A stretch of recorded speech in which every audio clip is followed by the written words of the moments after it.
My name is Sarah, and for the last few months I've been working the night shift as a security guard at an old hospital on the edge of town, one of those places where the air always feels thick, and the past seems to seep through the walls. It's a nearly abandoned building now, left to crumble slowly, but my company got the contract to keep an eye on it overnight. I took the job because it was quiet, the pay was decent for what felt like minimal work, and I needed the hours. But what I didn't expect was how much this place would get under my skin. The hospital itself is the kind of place that looks like it's holding its breath.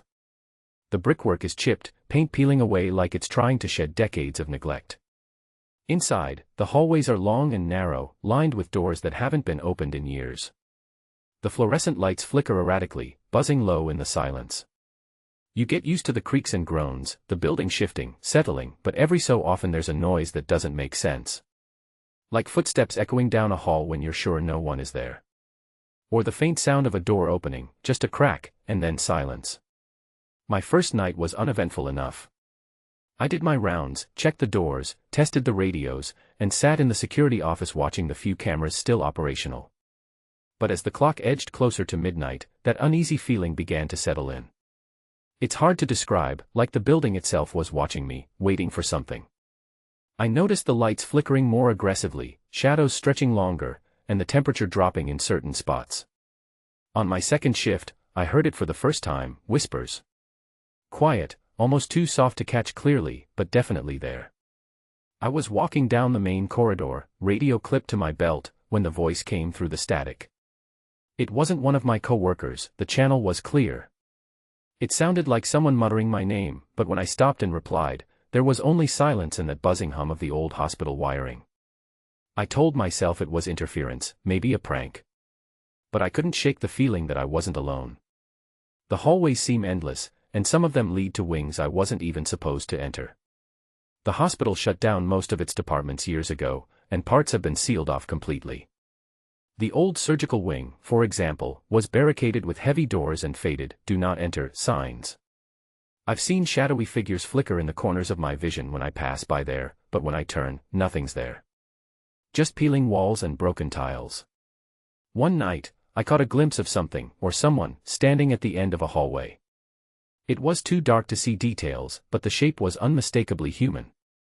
I called out, but it vanished before I could take a step closer. The silence returned, heavier than before. My heart was pounding, but I told myself it was just my imagination running wild in a place so steeped in history and neglect. The radio continues to be a source of strange sounds. I've heard static crackle into whispers, words half-formed and drifting like ghostly echoes. Sometimes when I'm alone, the radio will pop with a burst of sound, like a child laughing or a woman crying, but whenever I try to pinpoint the source, there's nothing on the frequency. It's as if the hospital itself is speaking in some forgotten language, trying to reach out. The creaking of the building is almost constant, but tonight it feels louder, more deliberate. I'm sitting in the security office, papers spread out, but my eyes keep darting to the hallway outside the window. Every few minutes, I catch movement in the shadows, something shifting just beyond the reach of the light. I've started carrying a flashlight with me, but even its beam seems to falter when it hits certain corners, swallowed by darkness that shouldn't be there. During my rounds, I keep checking the locked doors, especially the ones leading to the sealed-off sections. Each lock looks rusted and old, but they're tight, unyielding. I wonder what's behind those walls. I've heard stories from other guards who worked here years ago, about patients who never left, about doctors who disappeared during night shifts, about sounds and sights no one wanted to explain. At first, I thought these were just rumors, the kind of tales that grow in places like this. But now, I'm not so sure. The hospital's history is tangled and tragic.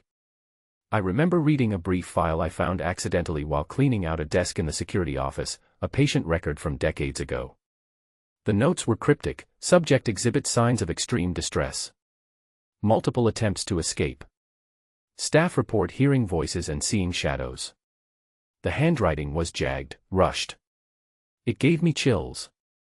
I wonder if those patients' spirits still linger in these halls, trapped between walls that witnessed so much suffering. Sometimes, when I'm alone on my rounds, I hear footsteps pacing behind me, just out of sight. I stop and turn, but there's no one there. Then the footsteps speed up, as if whatever is following me is trying to catch up. I've never been so frightened in my life, but I force myself to keep walking, telling myself it's just a rat or the wind playing tricks.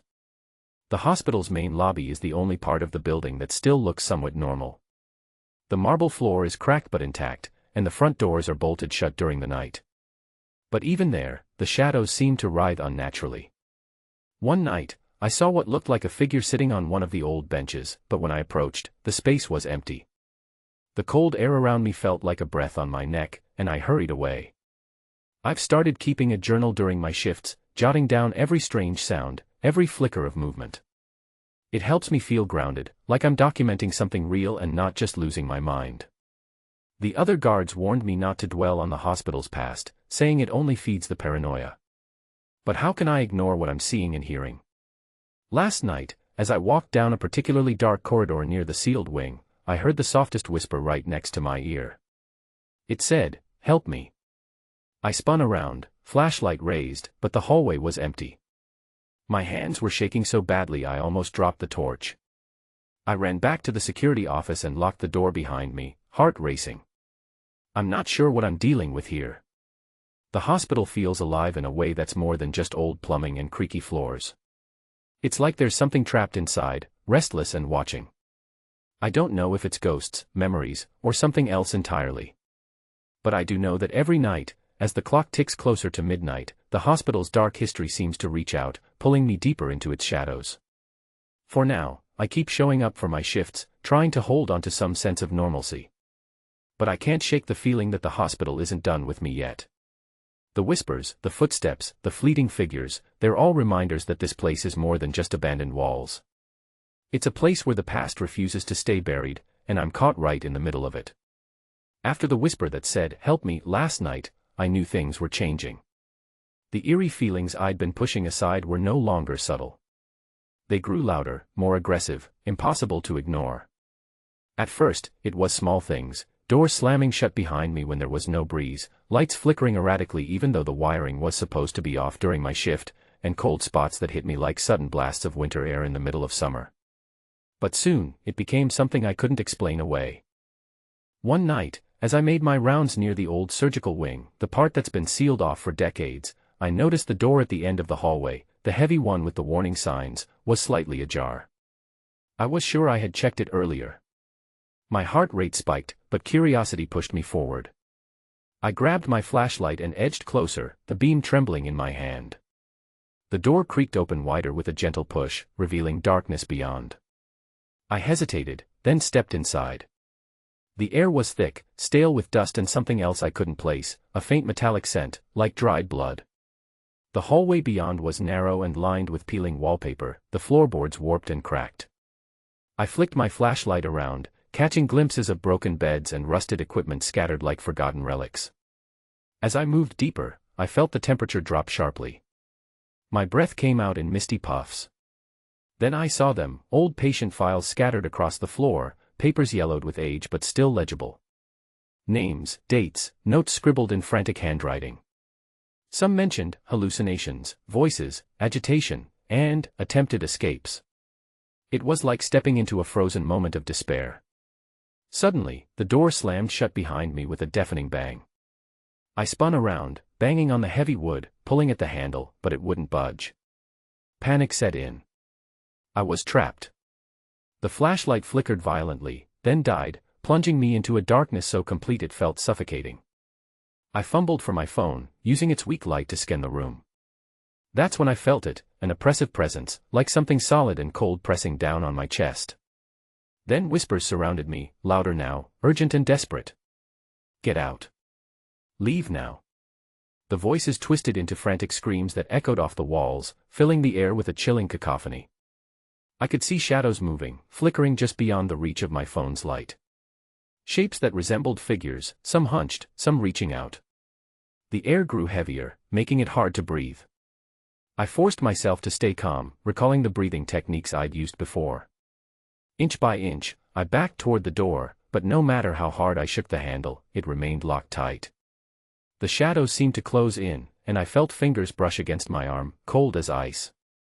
With a surge of adrenaline, I slammed my shoulder into the door. The lock clicked, and it swung open. I stumbled out, gasping for air, my heart pounding like it might burst. Once back in the main corridor, the oppressive feeling lessened, but the unease lingered. I hurried to the security office, locking the door behind me.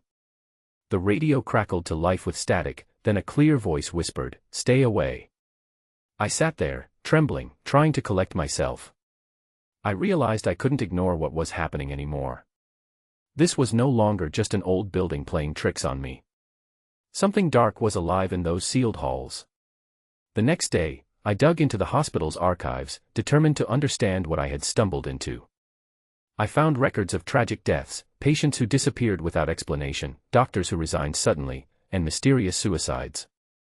Many of the files detailed experiments and treatments that seemed cruel, even by the standards of the time.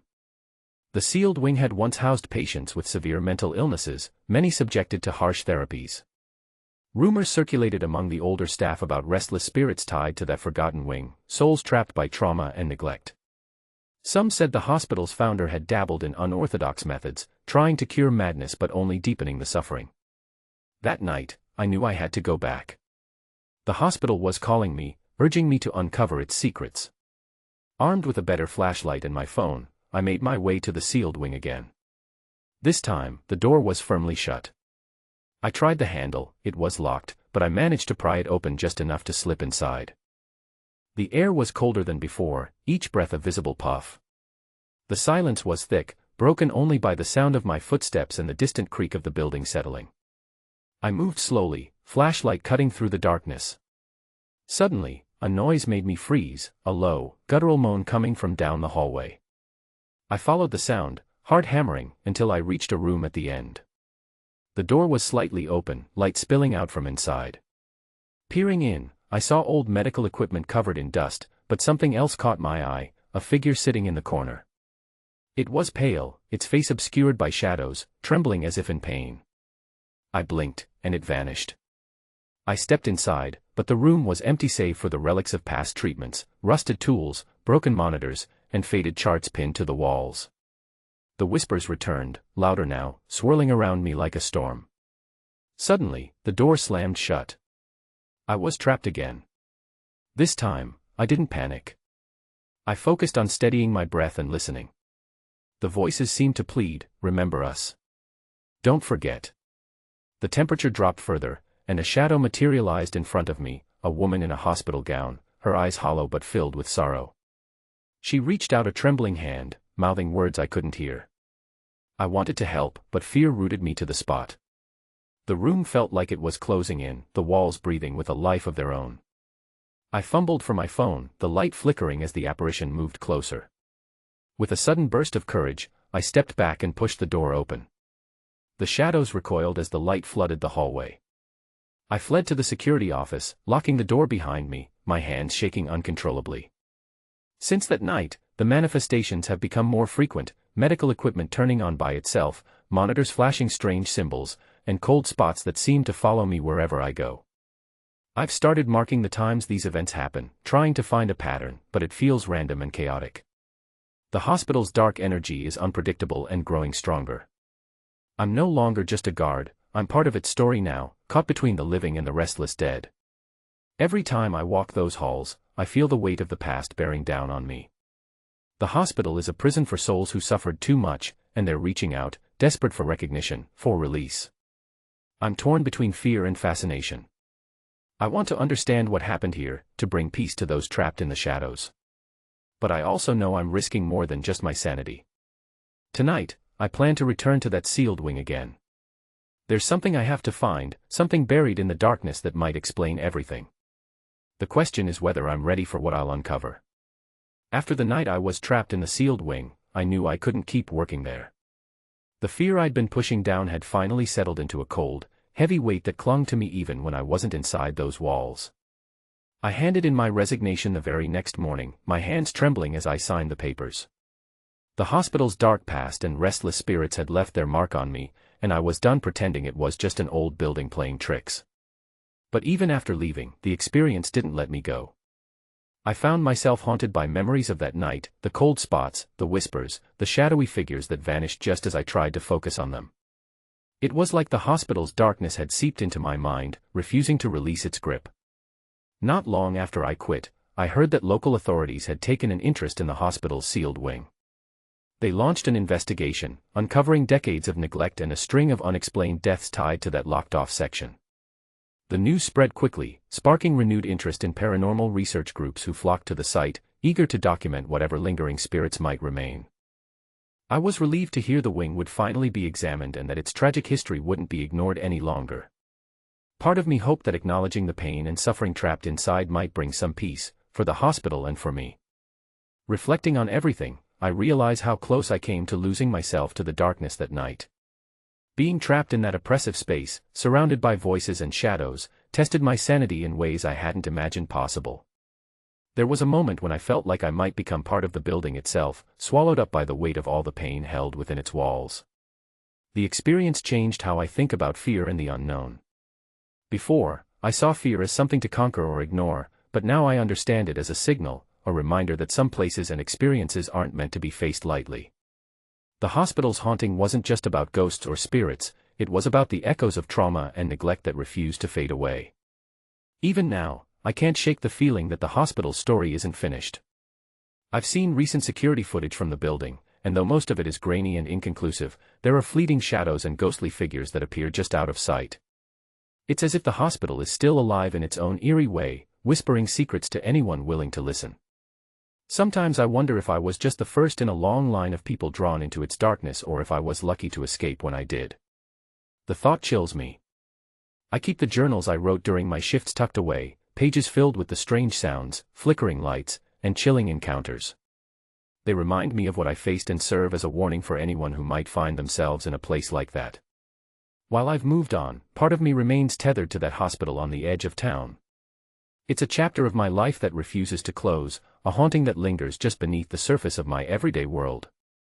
I don't know what the future holds for that building or for the restless souls trapped inside, but I hope that by sharing my story, others will understand the weight of places like this, that some darkness isn't just in the shadows, but in the history we choose to ignore.